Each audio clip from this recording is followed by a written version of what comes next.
ക്രിസ്ത്യാനിറ്റിയിൽ വിശ്വസിക്കുന്ന ആളുകൾ interview skip ചെയ്ത് കളയാന്നുള്ളതാണ് അതിൻ്റെ ഒരു ഓപ്ഷൻ. അത് മുൻകൂട്ടി പറഞ്ഞുകൊണ്ടാണ്, അതൊരിക്കലും വിമർശനമല്ല. അതെ, അന്ന് ജീസസിന്റെ സമയത്തും ജീസസ് സത്യങ്ങൾ പറഞ്ഞപ്പോഴും ഒരു കൂട്ടം ആൾക്കാർ റിട്ടയർ ഫാദർ എന്ന് അങ്ങനെ ഒരു പദം ഉണ്ടോ ശരിക്കും? ഫാദർ എന്നൊരു പദമില്ല.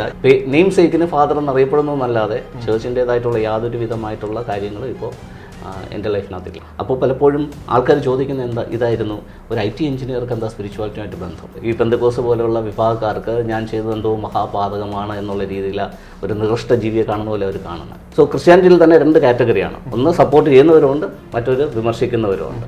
അങ്ങ് കണ്ടെത്തിയ സത്യം എന്താ ശരിക്കും? സത്യം എന്താണെന്ന് വെച്ച് കഴിഞ്ഞാൽ ദൈവം എവിടെ എന്നുള്ളൊരു ക്വസ്റ്റ്യൻ ആയിരുന്നു ആദ്യത്തത്. എൻ്റെ അകത്തിരിക്കുന്ന സ്പിരിറ്റ് എപ്പോഴും 100% പ്യുവറാണ്, 100% കംപ്ലീറ്റ് ആണ്. എങ്ങനെ അഭിസംബോധന ചെയ്യണമെന്ന് ഞാൻ ഇപ്പോൾ ചോദിച്ച് നിർത്തിയുള്ളൂ. എങ്കിൽ പോലും എൻ്റെ മനസ്സിൽ തോന്നുന്നത് എനിക്ക് ചേട്ടാന്ന് വിളിക്കാനാണ് എനിക്ക് തോന്നുന്നത്. പക്ഷേ എങ്കിൽ പോലും നമ്മൾ ഔദ്യോഗികമായിട്ട് നമ്മൾ വെൽക്കം ചെയ്യുമ്പോൾ റിട്ടയർ ഫാദർ എന്ന് വിളിക്കണമെന്ന് ഞാൻ ആദ്യം ചിന്തിച്ചു. എന്തായാലും ഒരുപക്ഷെ എല്ലാവർക്കും അറിയാം, വൈദിക പട്ടത്തിൽ നിന്ന് തിരിച്ച് മറ്റു ലൈഫിലോട്ട് ഇപ്പോൾ മറ്റു ലൈഫ് ജീവിച്ചുകൊണ്ടിരിക്കുന്ന ഒരുപക്ഷെ എല്ലാവർക്കും അറിയാവുന്ന മനോജേട്ട, welcome. Thank you. Retire father എന്ന് അങ്ങനെ ഒരു പദം ഉണ്ടോ ശരിക്കും? റിട്ടയർ ഫാദർ എന്നൊരു പദമില്ല. ഇപ്പോൾ ഈ ഒരിക്കൽ പോലീസായ പിന്നെ എപ്പോഴും പോലീസ് എന്ന് പറയുന്ന പോലെ ഒരിക്കൽ ഫാദർ ആയി കഴിഞ്ഞാൽ പിന്നെ എല്ലാവരും ആ ഒരു ലേബലിലാണ് വിളിക്കുന്നത്. അപ്പോൾ ഫാദർ എന്ന് പറയുന്ന പൊസിഷൻ റിട്ടയർമെന്റ് ഇല്ല. പക്ഷേ എനിക്ക് കിട്ടിയ ലൈസൻസും ചർച്ചിൻ്റെ ആനുകൂല്യങ്ങളും പ്രിവിലേജസും ഒക്കെയാണ് ഞാൻ തിരിച്ച് റിവേർട്ട് ചെയ്തിരിക്കുന്നത്. അപ്പോൾ ആ പൊസിഷൻ ആൾക്കാർ ഉപയോഗിക്കുന്നുണ്ട്. ഓക്കെ, ഈ പള്ളിയിലച്ഛൻ എന്ന് പറയുമ്പോൾ തന്നെ അത് തിരിച്ചു കൊടുക്കുക എന്ന് പറയുമ്പോൾ അതിനകത്ത് എന്തൊക്കെയാണ് തിരിച്ചു കൊടുക്കുന്നത്? ഓക്കെ, നമുക്ക് ഈ ചർച്ചിനകത്ത് ചെയ്യുന്ന കുറേ സാക്രമെന്റ്സ് ഉണ്ട്. ഉദാഹരണത്തിന് ബാപ്റ്റിസം നടത്തുക, അതിന് ചെയ്യാൻ പറ്റത്തില്ല, ഒഫീഷ്യലി ചെയ്യാൻ പറ്റത്തില്ല. കാരണം ബാപ്റ്റിസവുമായിട്ട് ബന്ധപ്പെട്ടിട്ടാണ് ചർച്ചിൻ്റെ രജിസ്ട്രേഷൻസും മെമ്പർഷിപ്പും ഒക്കെ നിൽക്കുന്നത്. ഇനി രണ്ടാമത്തെ കാര്യം കല്യാണം നമ്മുടെ ലീഗൽ സൈഡ് ഉള്ളത് കൊണ്ട്, അല്ലെങ്കിൽ നമ്മുടെ ഗവൺമെൻറ്റുമായിട്ട് ബന്ധപ്പെട്ടിട്ടുള്ള മാരേജ് സർട്ടിഫിക്കറ്റും കാര്യങ്ങളൊക്കെ ഉള്ളത് കൊണ്ട് ആ ലൈസൻസ് ഉള്ള വ്യക്തിക്ക് മാത്രമേ കല്യാണം നടത്താൻ പറ്റത്തുള്ളൂ. അതുപോലെ മരണ ശുശ്രൂഷയ്ക്കകത്ത് എന്തെങ്കിലും ഒരു കോൺട്രവേഴ്സി പിന്നെ വന്നു കഴിഞ്ഞാൽ നമ്മൾ കൊലക്കുറ്റത്തിന് പ്രതിയാവും, ലൈസൻസ് ഇല്ല എന്നുണ്ടെങ്കിൽ. അപ്പോൾ മരണ ശുശ്രൂഷ നടത്തുന്നതും ലൈസൻസ് ഉള്ള ഒരു പുരോഹിതനെ ചെയ്യാൻ പറ്റത്തുള്ളൂ. അപ്പോൾ ഇങ്ങനെയുള്ള ചർച്ചിനകത്തുള്ള സാക്രമെൻറ്റ്സ് ചെയ്യണമെന്നുണ്ടെങ്കിൽ ആ വ്യക്തിക്ക് ചർച്ച് തരുന്ന ലൈസൻസ് അത്യാവശ്യമാണ്. അപ്പോൾ അതാണ് ഞാൻ റിവേർട്ട് ചെയ്തത്. പിന്നെ ചർച്ചിൻ്റെ കുറേ പ്രിവിലേജസ് ഉണ്ട്. നമുക്ക് ID കാർഡ് ഉണ്ടാവും, ചർച്ചിൻ്റെ സാലറി ഉണ്ടാവും. അപ്പോൾ അങ്ങനെയുള്ള കുറേ പ്രിവിലേജസ് ഉണ്ട്. സോ ആ കാര്യങ്ങളൊന്നും ഇല്ല. ഇപ്പോൾ നെയിം സേക്കിന് ഫാദർ എന്നറിയപ്പെടുന്നതല്ലാതെ ചർച്ചിൻ്റേതായിട്ടുള്ള യാതൊരു വിധമായിട്ടുള്ള കാര്യങ്ങളും ഇപ്പോൾ എൻ്റെ ലൈഫിനകത്തില്ല. ഞാൻ അത് ഫുള്ളി റിക്കവേർഡായിട്ട് സ്വതന്ത്രനായിട്ട് നിൽക്കുവാണ്. അങ്ങയുടെ സഭയിൽ വിവാഹം അനുവദനീയമല്ലല്ലോ? അല്ല, ആംഗ്ലിക്കൻ ചർച്ചിനകത്ത് വിവാഹം പോസിബിൾ ആണ്. പ്രൊട്ടസ്റ്റന്റ് ചർച്ചാണ്. അപ്പം CSI, CNI, ആംഗ്ലിക്കൻ ചർച്ച് എല്ലാം കൂടെ പ്രൊട്ടസ്റ്റന്റ് ചർച്ച് എന്ന് പറയുന്നത്. അപ്പോൾ അതിനകത്ത് കല്യാണം കഴിച്ചവർക്കേ പട്ടത്തും കൊടുക്കത്തുള്ളൂ. ഞാൻ മാരീഡാണ്. എനിക്ക് ഒരു 22 വയസ്സായ മോളുണ്ട്. അവളിപ്പോൾ ബാംഗ്ലൂർ ജോലി ചെയ്യുന്നു.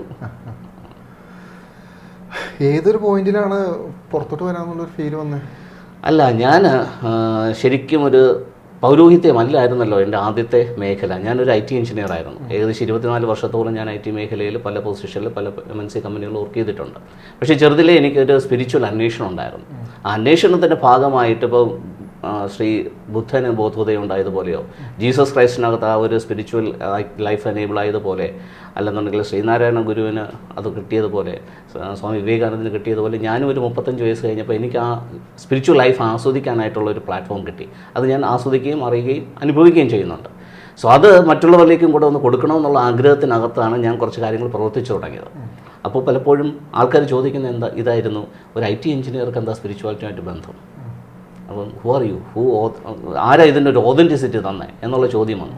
അപ്പോഴത്തേക്ക് ഞാൻ വിചാരിച്ചു, ഒരു പൊസിഷനിൽ നിന്നുകൊണ്ട് ഈ കാര്യങ്ങൾ പറയുകയാണെങ്കിൽ കുറച്ചുകൂടെ ആൾക്കാർക്ക് അക്സെപ്റ്റ് ചെയ്യാനും കുറച്ചുകൂടെ ആധികാരികതയോടെ എനിക്ക് പറയാനും പറ്റുമെന്നുള്ള രീതിയിലാണ് ഞാൻ പിന്നെ IT മേഖലയൊക്കെ ഒന്ന് മാറ്റി വെച്ചിട്ട് ഒരു പ്രീസ്റ്റ്ഹുഡിലേക്ക് വരുന്നത്. അപ്പോൾ എൻ്റെ ഉദ്ദേശിച്ചത് ഇത്രയേ ഉണ്ടായിരുന്നുള്ളൂ. ഒരു അച്ഛനാകുക എന്നുള്ളതല്ല, ഈ കാര്യങ്ങളൊന്ന് നേരെ ചോദിയെന്ന് പറഞ്ഞു കൊടുക്കുക എന്നുള്ളതായിരുന്നു. ഇത് എത്ര വർഷത്തെ പ്രോസസ്സാണ്? ഇപ്പം നമ്മളിപ്പോൾ RC-യിലേക്കാണെങ്കിൽ ഏകദേശം ഒരു 14 വർഷത്തോളം എടുക്കും. RC-യിലാണെന്നുണ്ടെങ്കിൽ ഞാൻ ഈ ഒരു കുറേ കാര്യങ്ങൾ ചെയ്തു വന്നതുകൊണ്ട് ആംഗ്ലിക്കൻ ചർച്ചുമായിട്ട് ഞാൻ ഇങ്ങനെ ഒരു ആശയം പങ്കുവെക്കുമ്പോൾ, ഞാൻ ബേസിക്കലി CSI ചർച്ചാണ്. അപ്പോൾ CSI ചർച്ചിനകത്തുള്ള പ്രശ്നം എന്ന് വെച്ചാൽ അവിടെയും കുറച്ച് ഈ പ്രൊസീജിയർ കോംപ്ലിക്കേറ്റഡ് ആണ്. ഒരു 5 വർഷത്തോളം മിഷണറി ആയിട്ട് വർക്ക് ചെയ്യണം, അങ്ങനെയുള്ള കുറേ കാര്യങ്ങളുണ്ട്. ചർച്ചിൻ്റെ ചാർജ് കമ്പൽസറി ആയിട്ട് എടുത്തിരിക്കണം. എനിക്ക് ചർച്ചിൻ്റെ ചാർജ് എടുക്കാനായിട്ട് ആഗ്രഹം ഉണ്ടായിരുന്നില്ല. എൻ്റെ പർപ്പസ് ഇതായിരുന്നു. അപ്പോൾ ആംഗ്ലിക്കൻ ചർച്ചുമായിട്ട് ബന്ധപ്പെട്ടപ്പോഴത്തേക്ക് അവർ അവർക്ക് ഉള്ള ഒരു നേട്ടം എന്ന് പറയുന്നത് ഒരു ചർച്ചിൻ്റെ ചാർജ് എടുക്കണ്ട, കാരണം ചർച്ചുകൾ കുറവാണ്. നമ്മൾ ചർച്ച് പ്ലാൻ ചെയ്യണം എന്നുള്ളതാണ് അവരുടെ ആവശ്യം. അപ്പോൾ ആ സമയമാകുമ്പോഴത്തേക്ക് ഞാനിങ്ങനെ ഒത്തിരി ട്രെയിനിങ് പ്രോഗ്രാമുകളൊക്കെ എടുത്ത് എൻ്റെ കൂടെ 30-35 പേരുണ്ട് ഓൾറെഡി. അപ്പോൾ അവർ ആഗ്രഹിച്ചതെന്ന് വെച്ച് കഴിഞ്ഞാൽ ഈ 30-35 പേരെ ചർച്ചിൻ്റെ മെമ്പറാക്കിയിട്ട് ഒരു ചർച്ച് സ്ഥാപിച്ച് ആ ചർച്ചിനെ ആംഗ്ലിക്കൻ ചർച്ചുമായിട്ട് അഫിലിയേറ്റ് ചെയ്ത് അങ്ങനെയുള്ള ഒരു കാര്യമായിരുന്നു. അപ്പോൾ അതുകൊണ്ട് ഞാൻ ബേസിക്കലി ഞാനൊരു എഞ്ചിനീയറിംഗ് ഗ്രാജുവേറ്റ് ആയതുകൊണ്ട് ഒരു ചെറിയൊരു ക്വാളിഫിക്കേഷൻ എക്സാം എഴുതി കഴിഞ്ഞാൽ പിന്നെ എനിക്ക് ഡയറക്റ്റായിട്ട് MTHന് പോകാം, മാസ്റ്റർ ഡിഗ്രി എടുക്കാം. അപ്പോൾ അങ്ങനെ ഒരു ക്വാളിഫിക്കേഷൻ എക്സാം എഴുതി നേരെ MTH എടുത്തു. അത് കഴിഞ്ഞതിന് ശേഷം PhD എടുത്തു. അപ്പോൾ അതിൻ്റെ കൂടെ തന്നെയാണ് ഈ ചർച്ചിൻ്റെ പ്രീസ്റ്റ്ഹുഡിനകത്തേക്കുള്ള എൻറോൾമെൻറ്റും വരുന്നത്. So all together may be ഒരു 6 ഇയേഴ്സോളം അതിന് വേണ്ടിയിട്ട് എടുത്തിട്ടുണ്ടാകും. അതിനുശേഷമാണ് ആ ഓക്കെ. PhD എടുക്കുന്നതിന് മുമ്പ് തന്നെ പൗരോഹിത്യത്തിലേക്ക് വന്നു. PhD പിന്നീടാണ് കംപ്ലീറ്റ് ചെയ്തത്. ഇപ്പം ഞാൻ സത്യം പറഞ്ഞാൽ ഈ കാര്യങ്ങളെല്ലാം അങ്ങ് റിവേർട്ട് ചെയ്തു.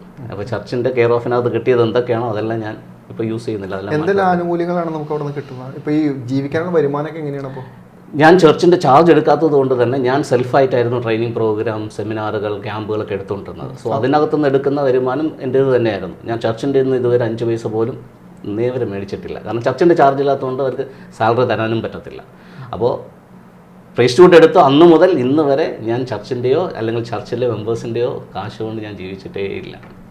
ഇപ്പം അങ്ങിപ്പോൾ ഈ ഒരു അച്ഛൻ പട്ടത്തിൽ നിന്ന് തിരിച്ചിങ്ങോട്ട് വന്നപ്പോൾ ഇതിപ്പോൾ അവരൊരു കളിയാക്കുന്ന പോലുള്ള ഒരു ചിന്തയിലോട്ടൊക്കെ എത്തിയവര് അവരെ 2 തരത്തിലുള്ള ചിന്താഗതിയുള്ള ആൾക്കാരുണ്ട്. അതായത് അഡമൻ്റ് ആയിട്ടുള്ള ട്രഡീഷണൽ ആയിട്ടുള്ള മതം തലയ്ക്ക് പിടിച്ചിരിക്കുന്ന വ്യക്തികൾ, ഈ പെന്തക്കോസ് പോലെയുള്ള വിഭാഗക്കാർക്ക് ഞാൻ ചെയ്തത് എന്തോ മഹാപാതകമാണ് എന്നുള്ള രീതിയിൽ ഒരു നികൃഷ്ട ജീവിയെ കാണുന്ന പോലെ അവർ കാണുന്നത്. പക്ഷേ ശരിക്കും സത്യം മനസ്സിലാക്കിയ ആൾക്കാർക്ക് അവർ കുറച്ചുകൂടി നല്ല രീതിയിൽ കൂടുതൽ റെസ്പെക്റ്റ് ചെയ്യും, കൂടുതൽ അംഗീകാരം നൽകുകയും ചെയ്യുന്നുണ്ട്, ഈവൻ ക്രിസ്ത്യാനിറ്റിയിൽ തന്നെ. സോ ക്രിസ്ത്യാനിറ്റിയിൽ തന്നെ 2 കാറ്റഗറിയാണ്. ഒന്ന് സപ്പോർട്ട് ചെയ്യുന്നവരുമുണ്ട്, മറ്റൊരു വിമർശിക്കുന്നവരുമുണ്ട്. ഇനി ക്രിസ്ത്യാനിറ്റിയേക്കാൾ കൂടുതൽ എനിക്കിപ്പോൾ എന്നോട് കൂടുതൽ പറ്റിച്ചേർന്ന് നിൽക്കുന്നത് അക്രൈസ്തവരായിട്ടുള്ള ആൾക്കാർ തന്നെയാണ്. അവരിൽ നിന്ന് കിട്ടുന്ന ബഹുമാനവും ആദരവും സഹകരണവും സ്നേഹവും ഒക്കെയാണ് ഇപ്പോൾ മുന്നോട്ടുള്ള ലൈഫിനകത്ത് തന്നെ ഹെൽപ്പ് ചെയ്യുന്നത്. ഓക്കെ. വൈഫ് എന്ത് ചെയ്യുന്നു? വൈഫ് ഹൗസ് വൈഫാണ്. മോളും വൈഫും ബാംഗ്ലൂരാണ്. മോൾ അവിടെ ഇപ്പോൾ മാസ്റ്റർ ഡിഗ്രി ചെയ്തത് ക്രൈസ്റ്റ് കോളേജിൽ. അവൾ അവിടെ തന്നെ ഇപ്പോൾ അഡ്മിനിസ്ട്രേറ്റർ ഡിപ്പാർട്ട്മെൻറ്റിനകത്ത് അവളിപ്പം അഡ്മിനിസ്ട്രേറ്ററായിട്ട് ജോലി ചെയ്യുന്നു. 1 വർഷം ഇത് വെച്ചാകാൻ പോകുന്നേ ഉള്ളൂ. ചിലപ്പോൾ എൻ്റെയും അദ്ദേഹത്തിൻ്റെയും ഇൻ്റർവ്യൂവിൽ ചിലപ്പോൾ ഒരു ക്രിസ്തീയ വിമർശനം വരാനുള്ള സാധ്യത വളരെ കൂടുതൽ. ഞാൻ അതുകൊണ്ട് കുറച്ചിങ്ങനെ കൺട്രോൾ നിൽക്കുന്നത്. കാരണം ഞാനും ഒരു ക്രിസ്ത്യാനിയാണ്. അതുകൊണ്ട് തന്നെ ചില ഒരു വ്യത്യസ്തമായ ഒരു പക്ഷേ ഇപ്പം അങ്ങ് പോകുന്ന അതേ വഴിയിലൂടെ സഞ്ചരിക്കുന്ന ഒരു വ്യക്തി ചെറിയ രീതിയിൽ ആണെന്ന് ഞാൻ പറയാം. അപ്പോൾ ചില വിമർശനങ്ങൾ ഉണ്ടാകും. ഞാൻ അതുകൊണ്ട് പ്രേക്ഷകരോട് മുൻകൂട്ടി പറയാം. അപ്പോൾ നിങ്ങൾക്ക് അത്രയും നിങ്ങൾ വളരെ ഡീപ്പായിട്ട് ക്രിസ്ത്യാനിറ്റിയിൽ വിശ്വസിക്കുന്ന ആളുകൾ ഇൻ്റർവ്യൂ സ്കിപ്പ് ചെയ്ത് കളയാമെന്നുള്ളതാണ് അതിൻ്റെ ഒരു ഓപ്ഷൻ. അത് മുൻകൂട്ടി പറഞ്ഞുകൊണ്ടാണ്. അതൊരിക്കലും വിമർശനമല്ല. ചില സത്യങ്ങൾ പറഞ്ഞു കഴിയുമ്പോൾ ആ സത്യങ്ങൾ അങ്ങനെയല്ല എന്ന് വിശ്വസിക്കുന്ന ഒരു കൂട്ടം ആളുകൾ പുറത്തുണ്ട്. അവർക്ക് ഈ സത്യങ്ങളെ അക്സെപ്റ്റ് ചെയ്യാൻ പറ്റൂല. അന്ന് ജീസസിന്റെ സമയത്തും ജീസസ് സത്യങ്ങൾ പറഞ്ഞപ്പോഴും ഒരു കൂട്ടം ആൾക്കാർ അതുകൊണ്ട് അതിൽ അർത്ഥമില്ല. ഓക്കെ. അങ്ങ് കണ്ടെത്തിയ സത്യം എന്താ? ശരിക്കും സത്യം എന്താണെന്ന് വെച്ച് കഴിഞ്ഞാൽ ദൈവം എവിടെ എന്നുള്ളൊരു ക്വസ്റ്റ്യൻ ആയിരുന്നു ആദ്യത്തത്. അപ്പോൾ ദൈവത്തെ അന്വേഷിക്കേണ്ടത് പുറമേ അല്ല അകമയാണ് എന്നുള്ള സത്യം മനസ്സിലാക്കുകയും അത് കണ്ടെത്താനും എൻ്റെ ഉള്ളിലിരിക്കുന്ന ദൈവഭാവത്തെ ആസ്വദിക്കുവാനും അതിന് എനിക്ക് സാധിച്ചു എന്നുള്ളതാണ് ആദ്യത്തെ കാര്യം. രണ്ടാമത്തെ കാര്യം, ഇതേ കാര്യം നിങ്ങളിലും എല്ലാ മനുഷ്യനകത്ത് ഉള്ളിലും ഇതേ ചൈതന്യമുണ്ട് എന്നും. അപ്പോൾ ഞാൻ എങ്ങനെയാണോ എന്നെ സ്നേഹിക്കുന്നത്, എങ്ങനെ ഈ ദൈവഭാവം ഇരിക്കുന്ന എന്നെ ഞാൻ എങ്ങനെയാണോ സ്നേഹിക്കുന്നത് കരുതുന്നത്, അതുപോലെ ദൈവഭാവം ഇരിക്കുന്ന ഒരു മനുഷ്യനാണ് എടുത്തിരിക്കുന്നത്. അദ്ദേഹത്തിനകത്തിരിക്കുന്ന ദൈവ ചൈതന്യവും സെയിമാണ്. അതുകൊണ്ട് അദ്ദേഹത്തെ എന്നെ പോലെ സ്നേഹിക്കണമെന്നുള്ള കാര്യമാണ് രണ്ടാമത് കണ്ടെത്തിയത്. അപ്പോൾ ഇതൊക്കെ കൽപ്പനകളായിട്ട് ബൈബിളിലുണ്ടായിരുന്നു. പക്ഷെ അത് അനുഭവത്തിൽ വരുന്നത് ഈ ഒരു എക്സ്പീരിയൻസ് കിട്ടിയതിന് ശേഷമാണ്. സോ എനിക്കെന്നെ സ്നേഹിക്കാൻ പറ്റുന്നു, അല്ലെങ്കിൽ കരുതാൻ പറ്റുന്നു, അല്ലെങ്കിൽ ആദരിക്കാൻ പറ്റുന്നു എന്തുകൊണ്ടാണ്? ആ ദൈവഭാവം എന്നിൽ ഇരിക്കുന്നത് കൊണ്ടാണ്. ഒരു മനുഷ്യത്വത്തെക്കാൾ കൂടുതൽ ഒരു ഡിവൈനിറ്റി എന്നിലുള്ളത് കൊണ്ട്. അതുപോലെ എനിക്ക് താങ്കളിലും അതുള്ളത് കൊണ്ട് താങ്കളെ അങ്ങനെ കാണാൻ പറ്റും. ഇതാണ് ഏറ്റവും ആദ്യത്തെ റിയലൈസേഷനും ഞാൻ അനുഭവിച്ച ഏറ്റവും വലിയ സത്യം എന്ന് പറയുന്നത്. പിന്നെ ഒത്തിരി കാര്യങ്ങൾ അനുബന്ധമായിട്ട് വേറെയുണ്ട്. അങ്ങ് ഇപ്പോൾ പറഞ്ഞു തന്നെയാണ് ഏകദേശം 99.99% ആളുകൾ പറയുന്ന ഒരു സ്പിരിച്വാലിറ്റി മറ്റൊരു ഭാഗം. ഇതിനകത്ത് മറ്റൊരു സൈഡിൽ ഒരു ഡയമെൻഷനാണ് ഞാൻ പറയുന്നത്. ഞാനെന്ന ബോധമല്ലേ ശരിക്കും? തീർച്ചയായിട്ടും ഞാനെന്നുള്ള ബോധമാണ്. ഞാനെന്ന ബോധം വരുമ്പോൾ അതിനകത്ത് വേറെ മറ്റൊരു പ്രശ്നമല്ലേ? അതായത് ഞാൻ തന്നെയാണ് മറ്റൊരാളെന്ന് ചിന്തിക്കുമ്പോഴും, എന്നിലുള്ള ചൈതന്യം തന്നെയാണ് മറ്റൊരാളെന്ന് ചിന്തിക്കുമ്പോഴും, ഞാൻ എന്ന് പറയുന്ന വ്യക്തിനെ ഞാൻ തന്നെ അവിടെ ഒരു സംഭവമാക്കി മാറ്റുന്ന പോലെ ഒരു ഫീൽ അവിടെ വരാൻ സാധിക്കും. തീർച്ചയായിട്ടും അത് നല്ലൊരു കാര്യമാണ്. കാര്യം എന്താണെന്ന് വെച്ചാൽ ഞാൻ എപ്പോഴും പറയുന്നൊരു കാര്യമാണ്, ഞാൻ എന്ന് പറയുന്ന ആ ഒരു റിയലൈസേഷൻ ഇത് മനസ്സിലാക്കാത്ത ഒരാൾ കാണുന്ന സമയത്ത് ഞാൻ എന്നുള്ള രീതിയിൽ അവർ അഹങ്കരിക്കും. പക്ഷേ ഈ പറയുന്ന രണ്ട് ഞാനുണ്ട്. ഒരു ഞാനെന്ന് പറയുന്നത് ഈ സമൂഹം എനിക്ക് നൽകിയ ഒരു ഞാൻ, എൻ്റെ അപ്പൻ പറഞ്ഞ ഞാൻ, എൻ്റെ അമ്മ പറഞ്ഞ ഞാൻ, എൻ്റെ ടീച്ചേഴ്സ് പറഞ്ഞ ഞാൻ, എൻ്റെ ഫ്രണ്ട്സ് പറഞ്ഞ ഞാൻ, എൻ്റെ സൊസൈറ്റി പറഞ്ഞ ഞാൻ. ഇതിനകത്ത് പ്ലസ്സും ഉണ്ട് മൈനസും ഉണ്ട്. അമ്മ പലപ്പോഴും എന്നെ കഴുതയെന്ന് വിളിച്ചിട്ടുണ്ട്, മണ്ടാന്ന് വിളിച്ചിട്ടുണ്ട്, അപ്പൻ എന്നെ പുലരതാത്തവനെന്ന് വിളിച്ചിട്ടുണ്ട്. അപ്പോൾ ഇങ്ങനെ പ്ലസ്സും ഉണ്ട് മൈനസും ഉണ്ട് ആ ഞാനിനകത്ത്. സോ ഈ ഞാൻ പലവിധമായിട്ടുള്ള കണ്ടീഷനിനകത്തൂടെ ഈ ഞാൻ രൂപപ്പെട്ടിരിക്കുന്നത്.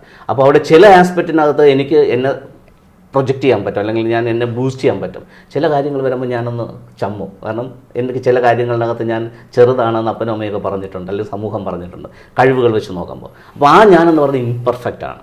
ഈ ഞാനല്ല ഈ റിയലൈസേഷനിലുള്ള ഞാൻ. എൻ്റെ അകത്തിരിക്കുന്ന സ്പിരിറ്റ് എപ്പോഴും 100% പ്യുവറാണ്, 100% കംപ്ലീറ്റ് ആണ്. ആ ഞാനെയാണ് ഈ സെൽഫ് റിയലൈസേഷൻ എന്ന് പറയുന്നത്. ആ ഞാനെ തിരിച്ചറിയുമ്പോഴത്തേക്ക് ഈ സെൽഫ് ബൂസ്റ്റിംഗ് ഉണ്ടാകത്തില്ല. പക്ഷേ ഞാൻ ആർജിച്ചെടുത്ത ഒരു IT എഞ്ചിനീയർ എന്ന് പറയുമ്പോഴത്തേക്ക് ഒരു ഗമയുണ്ട്. ആ ഞാൻ ഒരു ഡോക്ടർ എന്ന് പറയുമ്പോൾ ഒരു ഗമയുണ്ട്. അല്ലെങ്കിൽ ഞാനൊരു ബസ് കണ്ടക്ടർ എന്ന് പറയുമ്പോൾ ഒരു ഇച്ചിരി വില കുറഞ്ഞതുപോലെ തോന്നാം. ഒരു ആകുമ്പോഴത്തേക്ക് അവന് തന്നെ മറ്റുള്ള സ്റ്റേറ്റസ് ഉള്ള ആൾക്കാരുടെ മുമ്പിൽ പോയി നിൽക്കുമ്പം ഞാൻ വില കുറഞ്ഞവനാണെന്നൊരു ഫീൽ ഉണ്ടാകാം. സോ ആ ഞാനല്ല പ്യുവറായിട്ടുള്ള ഞാൻ. എല്ലാ മനുഷ്യരിലും ഇരിക്കുന്ന സ്പിരിറ്റ് ലെവലിൽ നോക്കുന്ന, സ്പിരിറ്റിൻ്റെ വ്യൂ പോയിന്റിൽ നോക്കുന്ന ഞാനാണ് കംപ്ലീറ്റ്. ആ റിയലൈസേഷൻ ഉണ്ടാകുമ്പോൾ ഈ പറഞ്ഞ പ്രശ്നങ്ങളൊന്നുമില്ല, അല്ലേ? ഞാൻ ആ രീതിയിൽ അതിനെ കാണുന്നത്. അപ്പോൾ രണ്ട് തരത്തിൽ ആ ഞാനെന്ന് പറയുന്ന റിയലൈസേഷനെ പ്രൊജക്റ്റ് ചെയ്യാം.